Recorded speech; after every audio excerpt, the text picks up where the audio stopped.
I had to end that video because somebody tried to call me, so my phone's off, so it won't be disturbed. Okay, so as I mentioned before, I love higher education. I am an epistemophile, which means I'm a knowledge seeker. I love higher education. I can never get enough of it, right? And so when I enter into a debate, if it's a polemical debate, I come fully armed with facts, uncontroverted scholarly facts. That's how I am, right? And sometimes people want to try to dismiss or controvert what you're saying because deep down inside is they're very threatened by your intellectuality. So, for example, if somebody's trying to tell me something about cars, even though I love cars, I used to work on them when I was younger, but now they're so complex I don't really mess with them anymore. I'm not gonna be foolish enough to have like a debate, a dialogical exchange with a person, a mechanic that is licensed or certified, in that arena, and try to controvert what they're saying, because I realize that's not my strong suit. That's not within my purview. So guess what you do, or guess what I do? A smart person has to sit back and listen. That's what smart people do. You don't try to talk on top or keep arguing back and forth because you want to be right. You're either right or you're wrong, just like within court. You either win a case based on, corroborative facts, probative and corroborative and cogent facts, or you lose the case, right? Well, same thing when I'm talking about social issues. I come fully armed and replete with knowledge and education. So if somebody's trying to question the veracity or the verticality of my education, here are the facts. So let's turn this around. These are my certificates, and I'm sharing it to establish my credentials. You see that there? I have a panoply of certificates from various universities, including Harvard, and college degrees as well. And these were not free, by the way, in case inquiry minds want to know. In order to take these courses and earn a certificate, you have to pass whatever the threshold passing grade is. And then once you pass the course, you earn a real, legit professional certificate, okay? These are not free courses. That's another canard that's floating around social media. That is a lie. They offer two sessions or two different types. If you were to enroll or access the online teaching, the free one is just a very brief, I wouldn't say compendious, but it's a very brief, abridged version just to give potential students an idea of what the course syllabus is like. But if you want to take the full unabridged class, like what all these represent here, no, you got to pay for it. They're not free. And they range from $300 up to $1,500 per class. The real college level courses, okay? So these are my certificates. Okay. And this is my honors, Kappa Delta Pi, when I graduated from NU with my master's in education, school counseling, 3.94, Kappa Delta Pi honors right there. Oops, down there. My associates, I graduated with honors. See what says merit right there? Where's my finger? Right there, merit. Anyway, my bachelor's with a laudable GPA, and then of course, all the rest of my certificates. This is a total of 18, okay? Now, I'm currently working on a second master's degree, which I'm over 50% finished. I'll be done in, let me turn the camera around. Oops, hold on. Okay, so I'll be finished April 2026 with, it's a Master of Science, Criminal Justice, Legal Studies from Grand Canyon University. So it's a law degree, and it's different from my other masters because all master's degrees for the most part are tough. They're much more voluminous, much more demanding, much more independent. Well, this current degree I'm working on, it's a law degree and it's amalgamated with intense research, and it's a 4-credit program. So it's harder, or I should say much more challenging than my other masters, much more challenging, because I feel 100% independent, because it's asynchronous learning, which I thought would be easier, which is not, because you're basically on your own. when I went to Nara University to earn my master's in school counseling education, that was earned in a conventional setting, right? Went to school, sat in class, interacted with my student or my fellow collegians and the professor. This is different right now. This is completely asynchronous, online. I'm independent. I don't have anyone to kind of like baby me or coddle me. Different experience, but I love it. And so far in my program, straight A's, and I'm doing very well. I just passed a class that was, oh my God, it was incredibly hard. It was research methods, stats. Oh my God, that class was unbelievable. I did earn an A, a 99.5. So, I take my education very serious. So let's get to the presentation here, okay? So I already established my credentials. You see that in the flesh. Okay, so let's talk about some issues that need resolve, because I keep reading and hearing the same nonsense on social media. And this is one of the reasons why I'm just getting comfortable in my home. It's one of the reasons why our youth are failing college, is because they read things that are incorrect, they take it as truth, and they apply it, and they fail. And a lot of adults don't realize, I know some people don't care, but it says a lot about your character, that it's an absolute disservice to our youth when you're spreading false information on social media. And because I'm an educator, I'll always be an educator until the day I cross over to the Lord.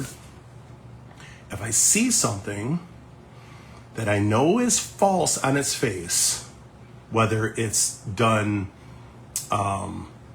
intentionally or unintentionally, whether it's sophistic or paralogistic, I'm going to call you out on it, because people are reading this stuff and they're taking it as truth, as veridical, and I have to rebuke it. They're taking it as veridical, and it's not veridical. It's false information. So this is why I have to intervene and set the record straight that you're spreading false information. You're spreading false, spurious canards, and it's a major disservice to people that are actually trying to learn.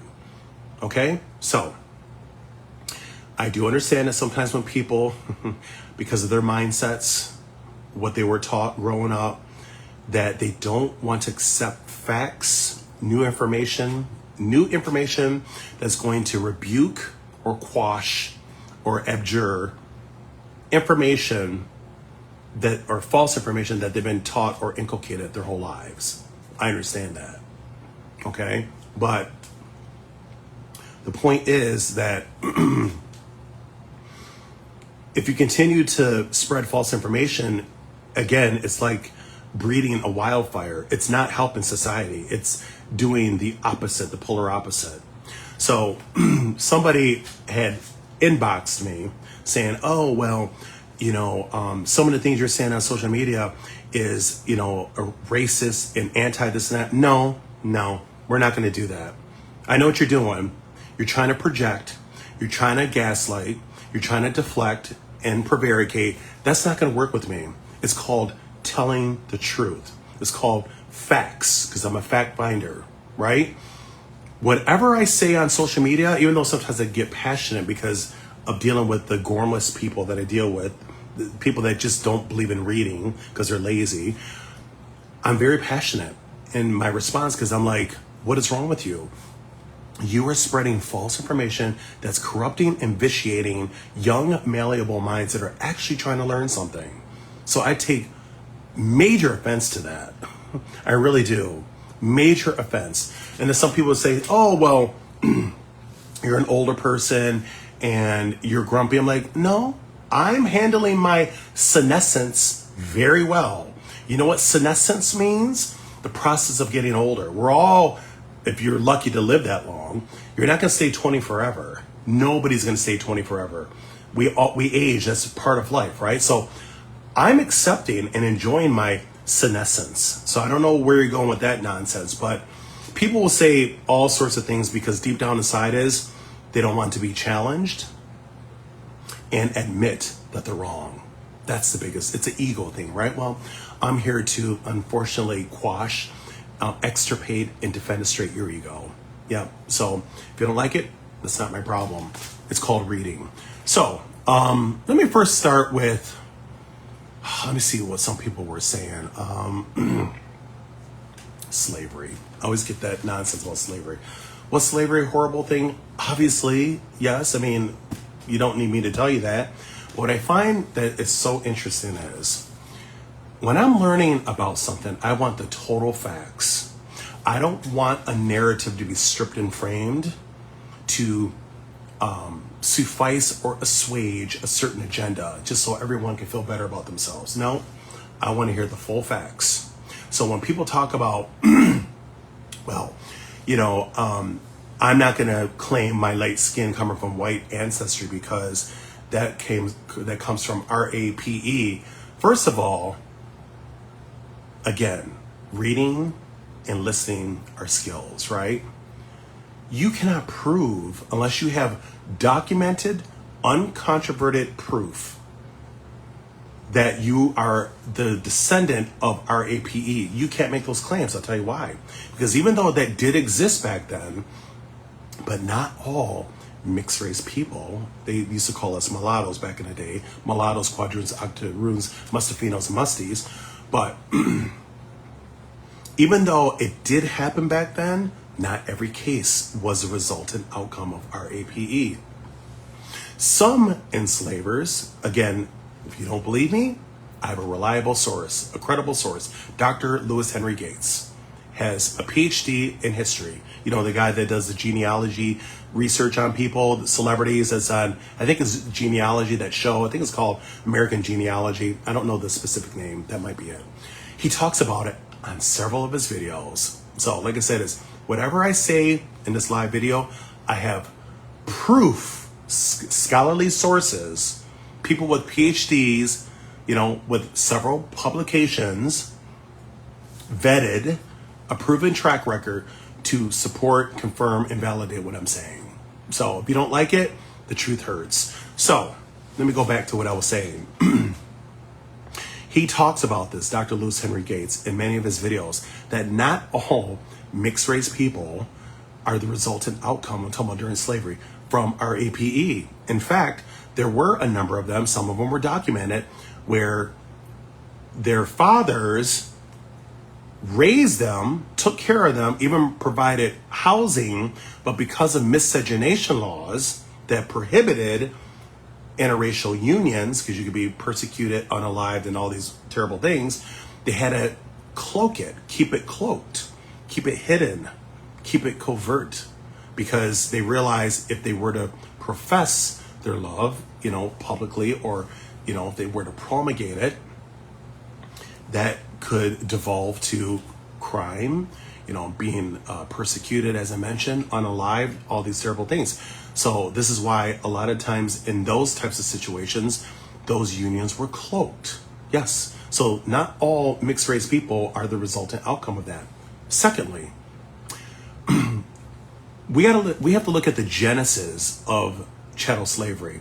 It started in Africa.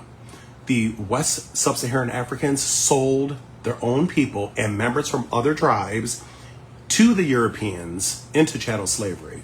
It was a huge business. And I'll tell you something. When I was in school, K through 12, they never really talked about that until I went to Buffalo State, earned my bachelor's in social work.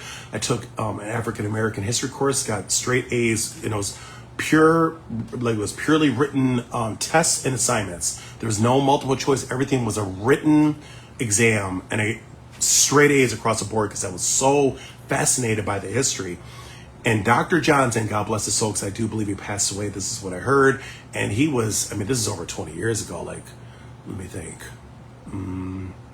Like 26 years ago. So he's not with us anymore because he was an elderly man, but wise, a sage, highly educated, a maven.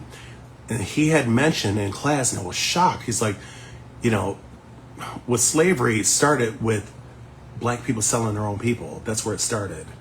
And I was in disbelief because they never taught me that K through 12. And obviously I believed him. He was, at the time, a professor of over 30 plus years teaching African American history. Yeah, so he knew his shit.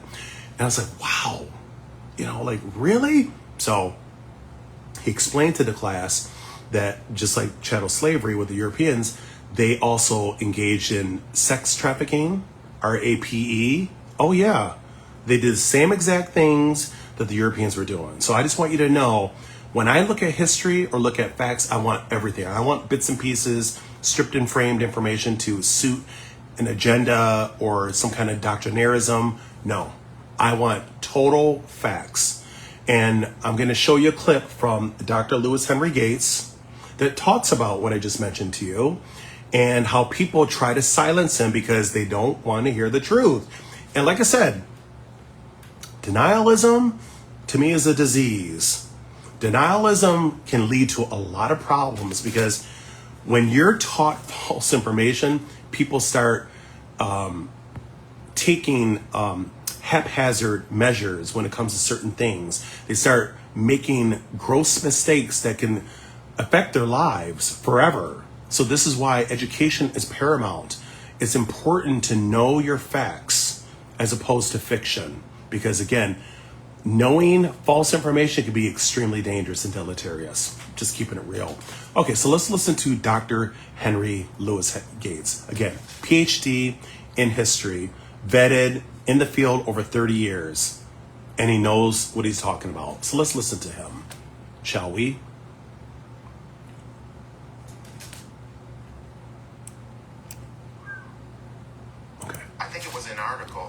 Africans who were involved in the slave trade. Oh, people went crazy. And you were widely lamented for that. Yeah, I was trashed. How does it feel? But it's true. How does it feel when you dedicate your life and your obviously you have a passion for African American history? Oh, yeah. African. How does it feel at that point to be called an Uncle Tom or a sellout when you're not? You know, when I did my first series on Africa, and I have a new series that'll be out in February on Africa.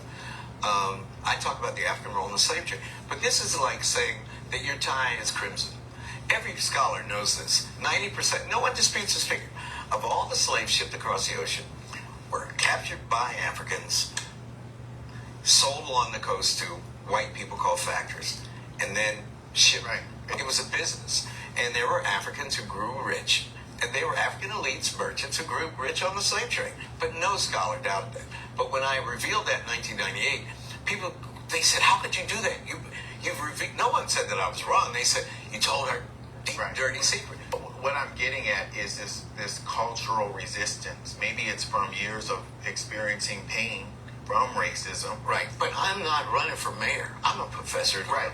But you alluded to it earlier where you talked about the things that African Americans can do. Mm-hmm. Even if nothing else changes in the majority culture, what can African Americans do to empower themselves? We all don't have a good image. All right, you get the gist. The most important thing, the crux of this video, this particular aspect of my live video, is to prove that what I was saying to you is true. Africans sold their own people into slavery and members of other tribes. So we cannot pretend we don't know that. You know, I'm not giving Europeans a pass. Listen, both groups were terrible when it came to slavery. Both, not just one. I'm not an ideologue. We have to look at it from both perspectives. It takes two to tango. Both groups were atrocious. Both. Okay? All right, so that's done. So let's work on another thing. So I get so sick and tired of people, again, gormless, uneducated, ignorant people saying the same thing. So here I am educating you. So our original ancestors, as I mentioned before, I'm talking about in America, came from West Africa. Okay? So let me give you an example. West Africa. These are the phenotypes of the original, and I got this from a scholarly source. I got it from a book. It was about African American history. These are the phenotype of the original sub-Saharan West Africans that were brought here during chattel slavery. Okay? Original. Now, because I'm a fact finder, I have visual, auditory, and cognitive acuity. I can see with my two good eyes what their features are, or were at the time. Dark skin, invariably, dark skin, dark eyes, and 4C hair. So let me just blow it up, make sure, there's no confusion here. Those were the features of the original sub-Saharan people. There was no light skin that people like to profess to make these false claims, loose textured hair, blue and green eyes. No, they were invariably dark skin, dark eyes, 4C hair. It's a fact. It's an uncontroverted fact. And for those that give me a bunch of shit about it, is because deep down inside is, you won't admit it, but you're ashamed because of the history of racism, the horrible history of racism. Deep down inside is, you're not proud to show the quiddity of African features. Instead, you want to claim, show you, this is how some of these cats are, just keeping it 100% real. Some of these cats want to claim mixed race features. Oh, we come in all shades. That is not true. These are all people are beautiful, by the way, in case inquiring minds want to know. But these are two fraternal twins. Their father, now I don't have a photo of him, but I remember seeing him on a YouTube video. He was interviewed by a local news, and the father is definitely either biracial or multi-generational mix, meaning that either two of his parents were biracial, because mulattoes do marry other mulattoes, and they can do it for multi-generational or for generations, and or that the father is a multi-generational mix, meaning that he comes from a maternal and paternal family of mixed ancestry. But if you go far back, or if you dig deep enough, you'll discover that most multi-generational mixed race people descend from a biracial person, a progenitor. That's where it starts. And then, because remember, biracial people have kids like everybody else. We either have kids with another biracial person, a black person, a white person, or of another race. But these girls are obviously mixed race. Now, she's more fair skin and has light eyes, and she has more brown skin. Again, but they're still both mixed. It's just, and if you look at the features, even the hair texture is probably like a type 2C, maybe 3A, but they basically have like Caucasian type hair texture. But you can still tell they're mixed race, and I don't understand why it is so difficult to see our original ancestors, how they looked. Like, I don't see what the problem is here. Like, what part of this don't you understand? There is a clear difference. Those are the original sub-Saharan, non-mixed, and these are mixed race. The features are completely different, and I'm not saying one's better or worse, but my point is, why are some of you cats giving me a bunch of nonsense saying, oh, we come in all colors? I'm like, that is not true. Where are you guys learning this stuff from? Again, learn facts as opposed to fiction.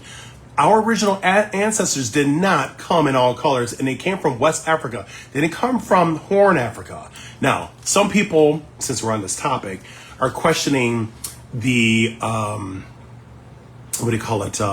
questioning the mixology of Horn Africans, Somalians, Eritreans, Yemenites, Ethiopians. If you look on a map, I'm not going to pull up one right now, but if you look at the map, those countries are close, if not contiguous, to Saudi Arabia. Now, I know you have the Saudi Arabia Peninsula, but my point is they're right next door, and it makes perfect sense. People do cross borders. Like, they don't just stay in their backyards, ladies and gentlemen, staring at the moon or staring at the sky, with a bowl of raisins in their hand and counting all the stars in the sky. Like, people do cross borders. Like, I understand why this is not rocket science. It's just common sense. Like, I don't see why this is so challenging for some people to to admit and to acknowledge people cross borders, just like Canada versus the US. People go to Canada all the time, get married, have kids. Either they settle in Canada and the child's born in Canada, or they're born in America. You see, now the child, let's say the child's mother is Canadian, but the child was born here in America. The child is, their nationality is American because they were born here. You see? But anyway, but my point is, the original Africans that came here, that were brought here during chattel slavery. Now, I didn't write this at top. I don't know who wrote this. I just screenshot it from social media. But these are the phenotype. So that cannot be controverted. So let me show you some more. Let's see, hold on. Again, from another history book. Oops, sorry. Okay, well, anyway. See that? These are the original. So I don't understand why this is so hard for people to understand that mixed race people, we come in all shades because we have mixed ancestry. We have European and African together. So that gives you any type of variegation.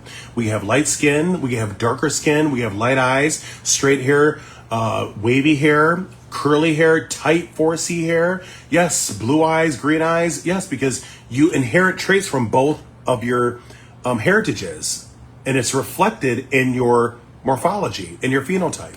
So anyway, so let me just close this. You get the gist. I'm not going to keep going back and forth. You already understand what the deal is here. So, okay, let's talk about, pull up the video. Mixed heritage.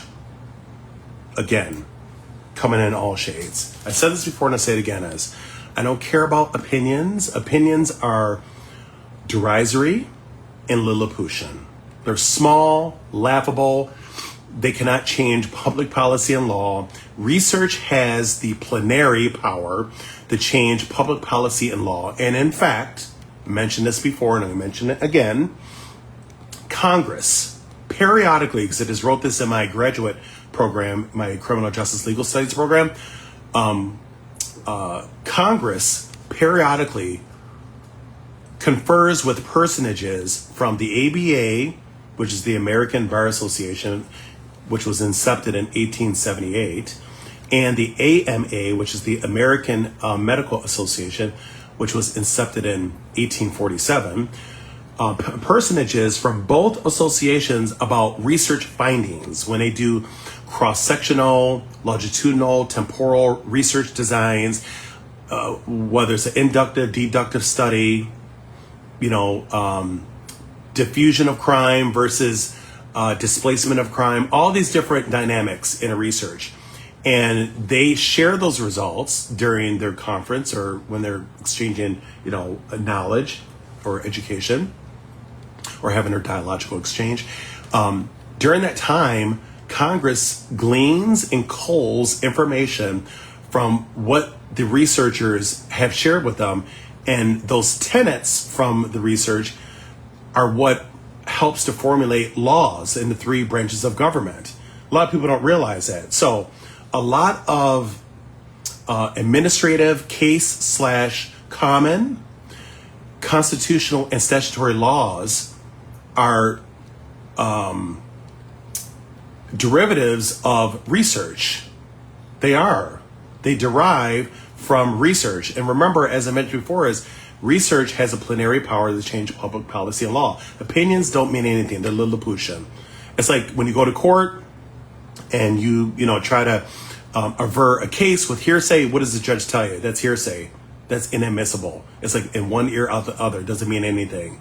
You have to have uncontroverted, cogent facts. Okay? So this is why I'm trying to educate some of you folk that the original Black Sub-Saharan people did not come here in different shades.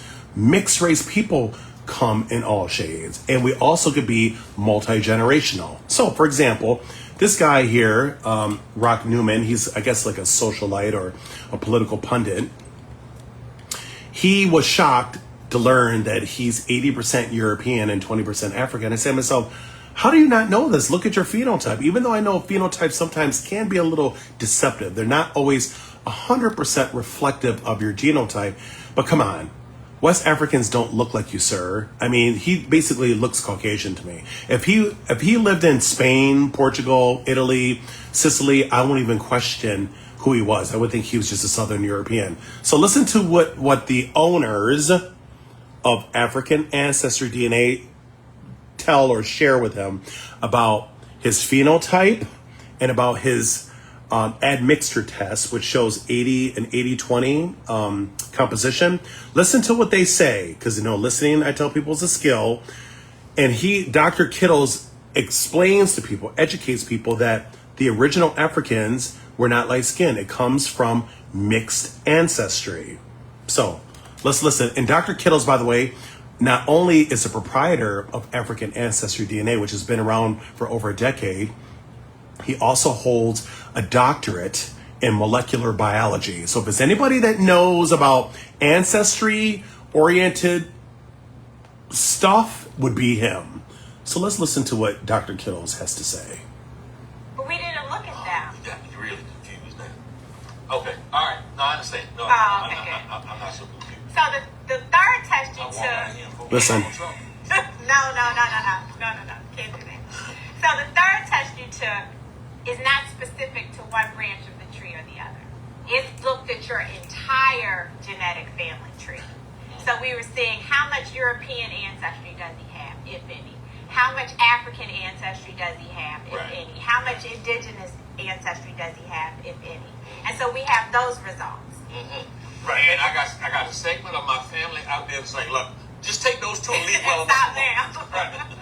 Right. So you got to remember, our DNA, we have different segments, different chunks that are inherited differently. So we've shown you your maternally inherited mitochondrial DNA, European lineage, right? We've shown you your Y chromosome paternally inherited segment, which is also European. Okay. So now we're looking at all your other chromosomes and to average out what's your proportion of European, what's your proportion of West African, what's your proportion of Native American. Right. All right, that's what we're about to give you now. Okay. So you have to understand that this is just an average, okay, number one, and it represents a mixture of everybody. Okay. All right. Okay. Oh, you want me to do it? I'm on a roll. All right. He's going to end up loving you and hating me now. Okay. So, when we looked at your admixture, that's our test that's called My DNA Mix. We found that 80% of your family tree, if you will, your genetic family tree, has European ancestry. The other 20% of your genetic family tree is African. You just disappointed a whole bunch. I'm all right. Let me sure. So So you do have African Right. ancestry. Uh-huh. You do have more than one drop. More than one drop. More than one, because 20% of your DNA is African. Ungawa. so can I be frank with you right now? Be very frank. Okay. So Listen. when we look at these numbers and we turn them around, the average African American has about 80% West African, Hear that? 20% European.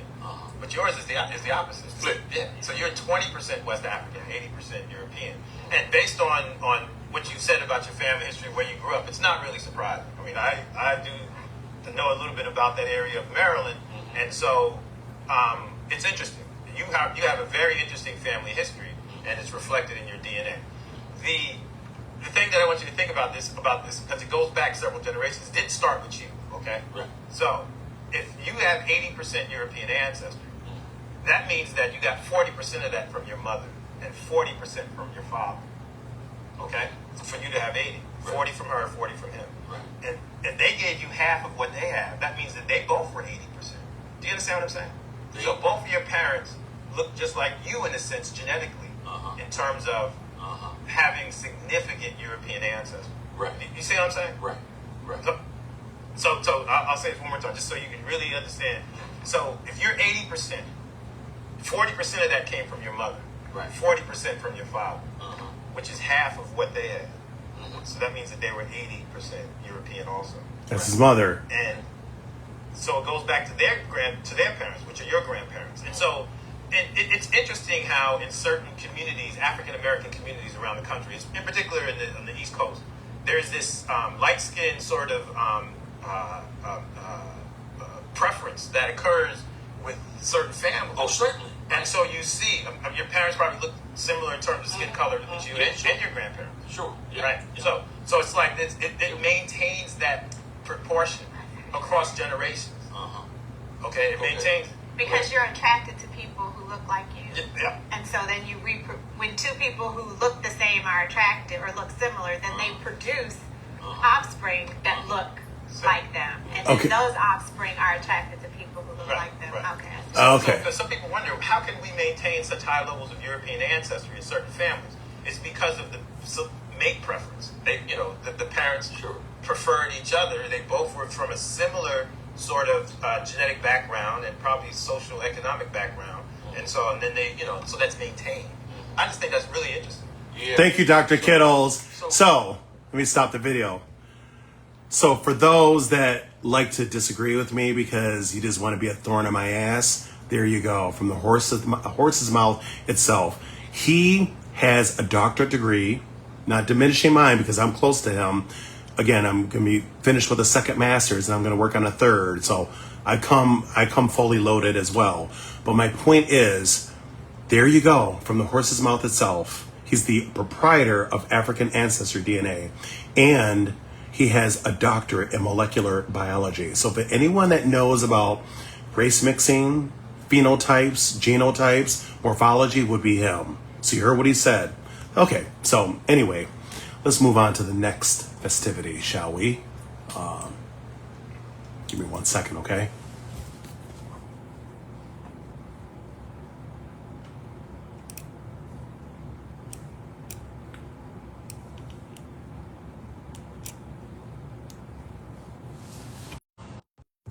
Hold on, everyone. Just give me a second. Alrighty, let's see. Let's talk about Waardenburge syndrome because I get the same ignorant people that keep, spewing the same lies over and over. So I'm here to sink your canoes, not ships, canoes. So let's talk about Waardenburge syndrome, shall we? Okay, so. Would it be a bad idea if you use a credit card to pay for your marketing? Actually, it is a shark from the TV show Shark Tank.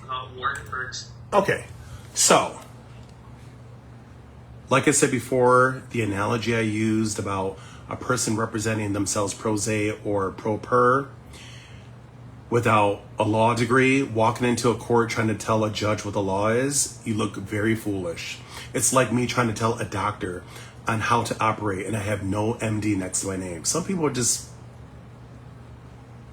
lost cause, right? Well, I come to this table fully replete when it comes to research because I'm a research maven and my current program is research. My bachelor's in social work was predominantly, there was emphasis on research, and my master's in education research based as well. But my current is at a different level. It's a 4-credit program. My current master's in criminal justice legal studies. So it's law or criminal law and research amalgamated. So that's like a vicious cocktail. It's very challenging. Again, 4-credit program, so it's more intense than my other master's program. But the point is that this is my baby.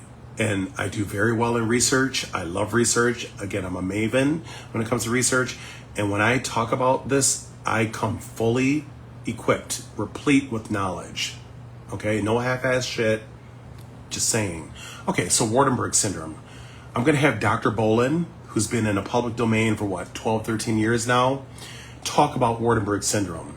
And so some people, because of their ignorance, are saying that some black people can have natural blue eyes, and that is not true. They can be natural, but they're not normal. There's a difference. Waardenburge syndrome usually causes a neurosensory issue with some people. They can't hear in one or both ears. Sometimes they have visual issues. And on a scale, the symptoms are variegated. Some people can have a blonde forelock here, like a blonde patch in the frontal lobe. They can have hypopigmentation. It's a little bit different than oculocutaneous albinism, whereas the full, body is like light skin or devoid of color. Whereas Waardenburge syndrome, a lot of times they'll have spots, kind of like vitiligo, the beginning stages of vitiligo. They'll have like spots of hypopigmentation. That's Waardenburge syndrome. And another key feature is many people with Waardenburge syndrome have hypercolorized blue eyes. Crystal blue eyes. You're like, what? They're beautiful. All eyes are beautiful. But the point is, they have hypercolorized blue eyes. And then they have a subvariant, which is heterochromia iridum, which is a brown and a blue eye. Then there's another subvariant, heterochromia iridis, where there's 2 brown eyes with blue pigments. And then the reversal, they have 2 brown eyes with blue, 2 brown eyes with blue pigments. And then the reversal, 2 blue eyes with brown pigments. Yes, that's called heterochromia iridis. The preceding one is heterochromia iridum. 1 brown eye, 1 blue eye. Okay? So, some people with Waardenburge syndrome will have, they call it a medial flare right here near the eyebrow, this area. Excuse me, it's kind of raised. They call it a medial flare. And then sometimes where their nose looks a little different, the bridge, they call it a hypoplasaric nasal root. Yes, those are all symptoms of Waardenburg syndrome. But like on a scale, some people may exhibit more of these traits versus the other. But at the end of the day, it's a syndrome. It's a disorder. It's not normal. It's natural that it's on the person's body, but they're not normal though. And as I mentioned before, I wasn't being racist. I was just speaking facts. Black people don't have blue eyes. I don't know where some of you cats are getting this information. Doctors, this is one doctor. There's other ones, again, because of limited time, and I don't want to keep pausing video and searching. But there's other doctors that say the same thing. If you don't have an MD next to your name, then you can't controvert what a doctor says, okay? Just like a lawyer or a judge. Unless you have a law degree, you cannot controvert what a judge says about the law or try to impugn what the judge says because you don't have a law degree. So again, like a nurse, you think I'm going to try to tussle with a nurse when I don't have a nursing degree? I know better. Smart people sit back and listen because I realize that's not within my purview, even though I have some knowledge in biology because I have certificates, one from Harvard. But the point is, I'm not an expert though. Like I don't have a master's in biology or a doctorate. Okay. But I sit back, like, for example, with my psychic clients, I have several that are nurses and they teach me stuff and I just sit back and listen because I realize that's not my strong suit. And I'm okay with that because I'm not omniscient. I'm not a polymath. I'm not going to know everything, but I try to learn as much as I can while I'm on this earth. But again, Waardenburg syndrome afflicts all groups across the globe. So it can suffuse from one region to the next. And it's disproportionately high in West Africa for some inexplicable reason. Researchers don't know why. Some of them are speculating or guesstimating that it could have something to do with maybe poor nutrition, mutagens. They don't know for sure. Excuse me. But one thing about Waardenburg syndrome that people don't know, it tends to be a multi-generational disorder, meaning passed down the family tree from parents to their posterity, meaning children, progeny, so on and so forth. Yes, so you can have a family, multi-generational family with Waardenburg syndrome. Some can have the hypercolorized blue eyes. Someone can have the variants of heterochromia, as I mentioned before. Yes, it's a very real thing. And so now, since those that don't want to believe what I'm saying because you don't want to be wrong, it's okay. I know deep down inside you're wrong, but it's okay. So let's have a doctor school some of you. Let me flip the camera. This is Dr. Bolin, and let's listen to what he has to say about Waardenburg syndrome. Syndrome here. So this is a group of genetic disorders that features variable hearing loss, facial anomalies, as well as pigmentation defects of the hair, skin, and eyes. Particularly stereotypic of this disorder is that white forelock at the front of the hair that you can see as early on as birth if the baby has enough hair. It accounts for 2 to 5% of all congenital hearing loss cases, which is significant considering that this is a relatively rare disorder. affecting about 1 in 40,000 worldwide, although there is some geographic variance. In Central Africa, Kenya, it's about 1 in 20,000, which is a little bit more common. And then in Northern Europe, in Holland, it's about 1 in... Life is full of questions. What are my birth control options? 212,000, so much more rare than the worldwide average. If you were to walk into a classroom in a school for the deaf, you would probably be able to point out one child that has Waardenburge syndrome, because about 1 in 30 students in such a school will have this disorder. The pathophysiology remains unknown at this point. There are some theories that point to that this is possibly a neural crest cell issue, and we do see in some cases Waardenburge syndrome that Hirschsprung's disease is a feature. We also see constipation as a frequent symptom in most Waardenburge syndrome cases, and so the thought there, since we know Hirschsprung's disease is a neural crest cell migration disorder, neurocristopathy. There's the thought is that this possibly relates to the neural crest cells, but none of this has been definitively proven, so the jury's really still out on this. So one note, don't confuse these two similarly named disorders, Waardenburge syndrome and Wallenberg syndrome. Waardenburg syndrome, of course, is what we're talking about, this rare congenital disorder that can result in sensory neural deafness, pigmentation abnormalities, abnormal facies, characteristic white forelock, and so forth. Wallenberg syndrome is an acute neurologic condition. This is where you lose circulation to the posterior and inferior cerebellar artery, which results in damage to the lateral medulla. So this is also called lateral medullary syndrome. And this is going to cause those, the flipped syndrome of where you have loss of temperature and pain sensation on the ipsilateral face and loss of temperature and pain sensation on the contralateral body. You can also get some cranial nerve issues with Wallenberg syndrome, particularly affecting vestibular nerve as well as cranial nerves 9 and 10. Okay, so there are 4 types of Waardenburg syndrome, and several genes have been implicated. You don't need to memorize these genes. I'm just including them here for informational purposes. All of these are going to include those pigmentation abnormalities. It's probably the most salient feature of Waardenburg syndrome. White forelock, have areas of skin hypopigmentation. You can have abnormally colored irises. Type 1 is pigment. This is your classic Waardenburg syndrome, really, is pigmentation abnormalities plus hypertelorism, as well as other characteristic facial features. This is a mutation of PAX3, which is on the long arm of chromosome 2, and this regulates a gene called MITF. And that gene is actually to blame for type 2 Waardenburg syndrome. If only that gene is mutated, then you will not have the hypertelorism that we classically associate with most cases of Waardenburg syndrome. Type 3 is pigmentation abnormalities with upper limb abnormalities, particularly at the wrist.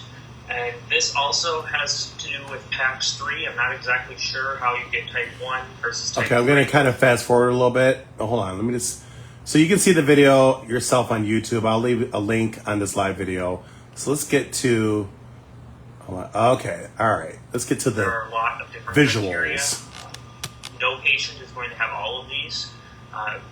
Patients will have different...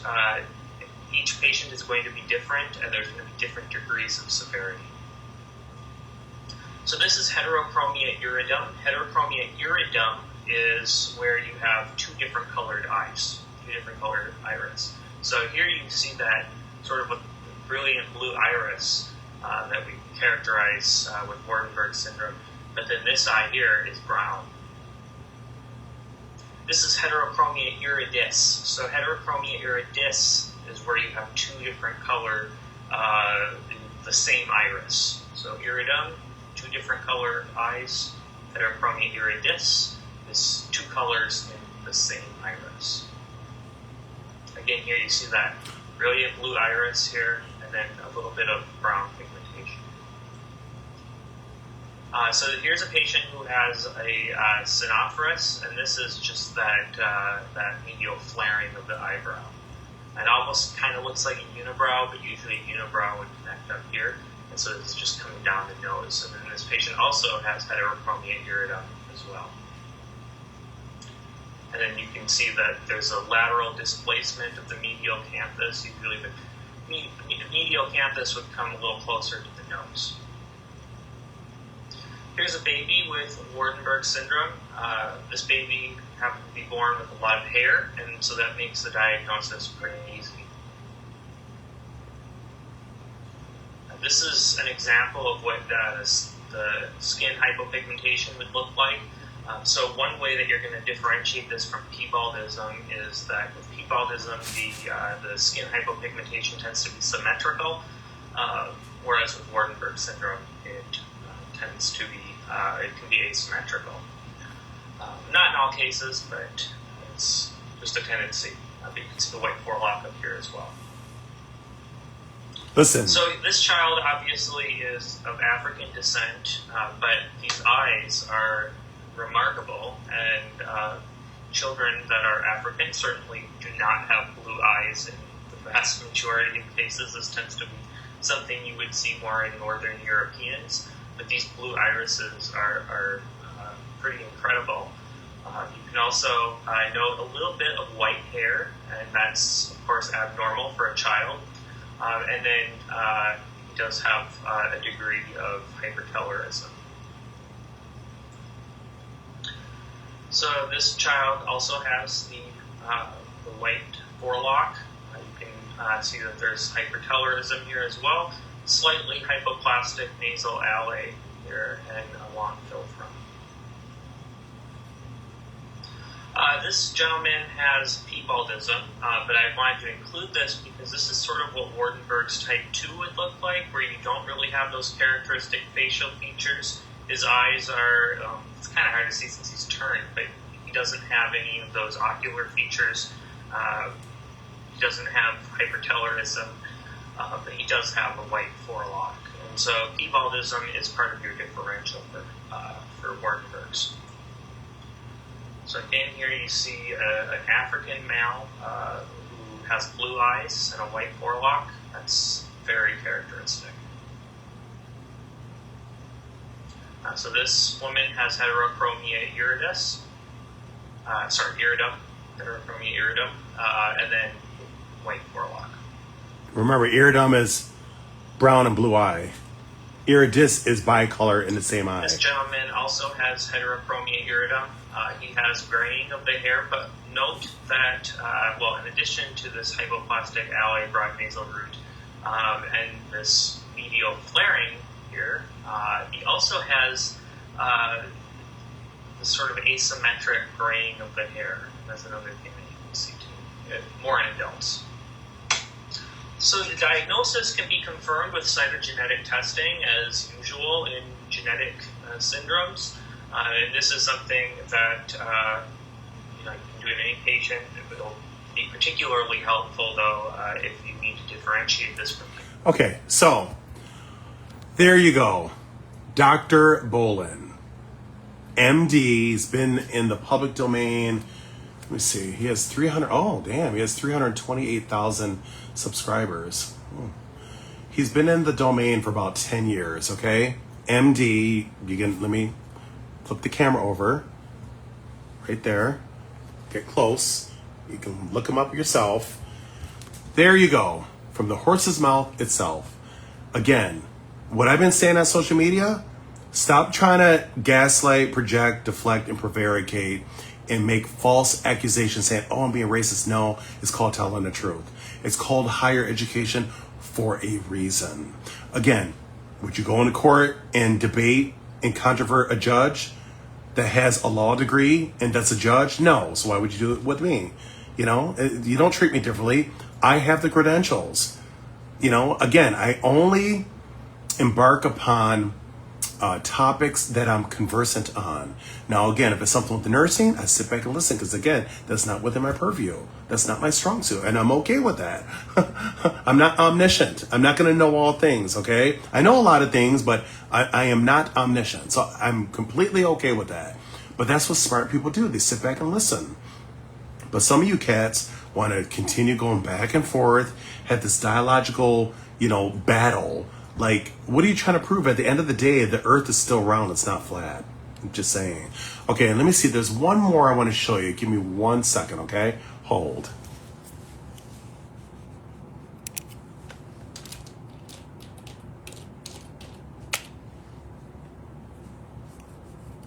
Give me 1 sec. Okay, here we go.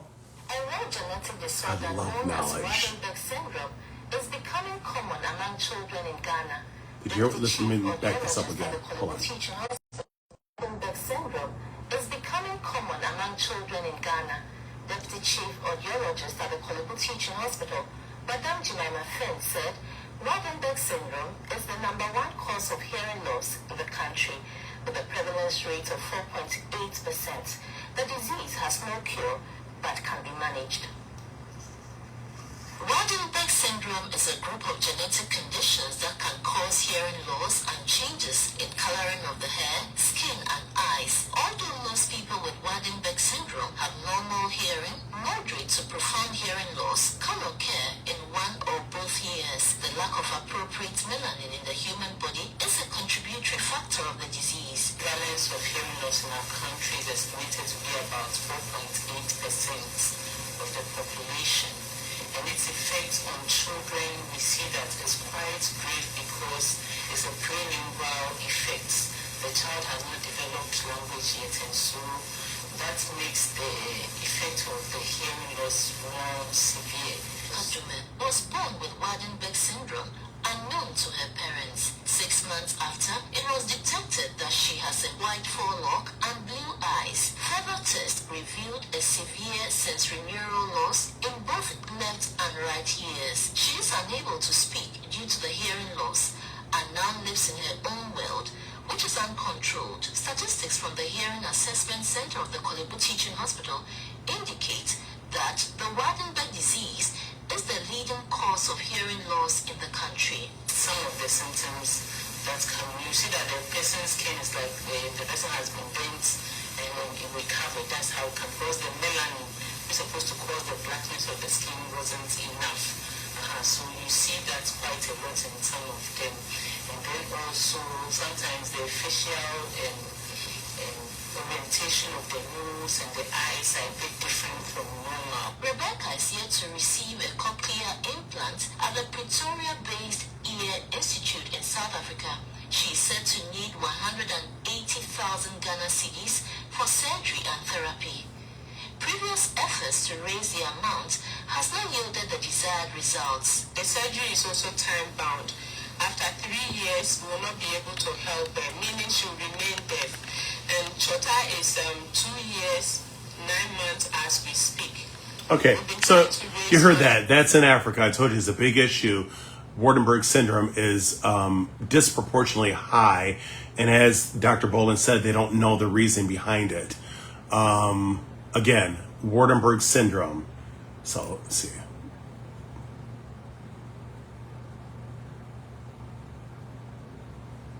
Waardenburge syndrome, WS, is named for the Dutch ophthalmologist Petrus Johannes Waardenburg, who discovered it in 1947. This group of genetic conditions can cause hearing loss and changes in coloring, pigmentation of the hair, skin, and eyes. Most people with the affliction have normal hearing, but moderate to profound hearing loss can occur in one or both ears. The worldwide incidence is estimated at about 1 in 40,000 people. Hope you liked our video. Share this information with your loved ones. And don't forget to subscribe. Okay, so I think I'm done. I said what needed to be expressed, and I'm a huge proponent of higher education because, as I mentioned earlier in the video, false information can be very dangerous, very, very deleterious, especially to our young, malleable youth, okay? It is our obligatory duty as adults to educate children with facts, not fiction, because when you do spread paralogy and sophistry, that is a major disservice to our youth and adults that are trying to learn. Again, what I've been saying on social media, even though sometimes I can be passionate, because when people hurl insults to me, I used to be in a day passive, wouldn't say anything, but I'm like, no, sometimes you gotta bark back or clap back, right? Let them know that if you're gonna say things about me, I can say the same thing about you, so you can see what it feels like, right? But at the end of the day, I know knowledge is power, and I know the things that I've been saying are true and backed up by credentialed scholars. Not these little things we see on, social media with no scholarly sources, people just picking up information and spreading the falsities like a wildfire. That's on you. You can't complain and say, oh, somebody's holding me back. I'm not educated because I'm being, discriminated against. I'm not saying it doesn't exist, but what's stopping you from getting up from your chair or bed or off of social media and going to the library, opening up a book? What's stopping you? That's called sui juris. It's a legal term. Sui juris means you can do it yourself, file yourself. You don't have to have anybody coddle you and infantilize you. You can do it yourself. But some people just, are lazy, and it goes across the board. Lazy, indolent, entitled. They just expect things to just fall right into their lap without working for it. No, it's called work, W-O-R-K. So I'm done. I covered everything. And as I mentioned before, let me just finish this last video or this last part of my presentation. Just give me a second.